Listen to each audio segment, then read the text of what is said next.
everyone, in this video we're gonna take a look at how we can use Scene Explorer in 3ds Max. So let's get started.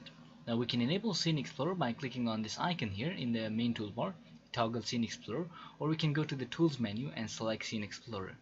Now this will open up the Scene Explorer window. I'm gonna dock this on my interface left side by simply clicking and holding and dragging it to this left side, and releasing will dock this. Now inside this we have a few options. So at the bottom here you can see we have these two buttons here. So we have option for sort by layers and sort by hierarchy. Currently we are in layers option. Now we can basically collapse and expand this layer. So we have the default layer. Inside this layer we have all of the objects that we have in the scene. So you can see I have 4 objects in my scene, and all of them are listed here. Now the second way of taking a look at these objects is by sorting by hierarchy. Now we are not seeing the layer but all of the 4 objects here. And we can use the Scene Explorer to basically hide, unhide our objects. We can freeze, unfreeze, and basically rename them, select different objects. As I click here you can see that the selection is changing in my viewport. Now we can customize this a little bit, but before we do customization, let's take a look at this bulb icon. So this will basically toggle the visibility of the object. So if I click on this bulb icon next to the sphere, you can see that the sphere is now hidden in the viewport. It is not deleted, it is still in the viewport, but it is hidden or hide. I can re-enable this object or the visibility for this object by clicking again on this bulb icon. I can do this for any object in the scene. Now we can customize this a little bit by clicking on this customize menu and selecting configure columns.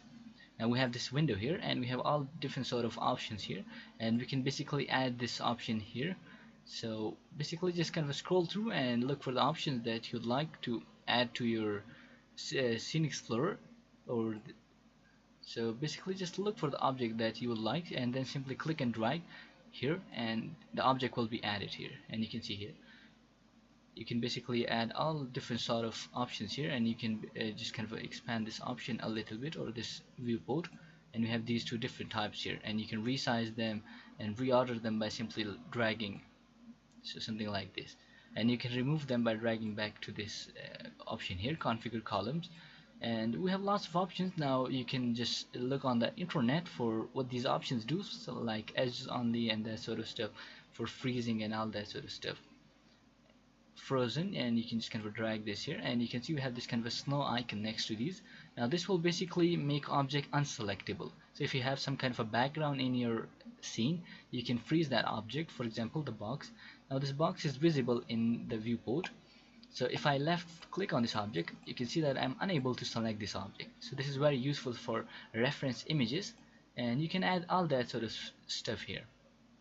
So that's some of the basics of Scene Explorer. Now there's not much I can tell in this video, so basically we can use this for a lot of stuff, and these are the few basic that you're gonna need for just kind of starting with the cinema or this 3ds Max.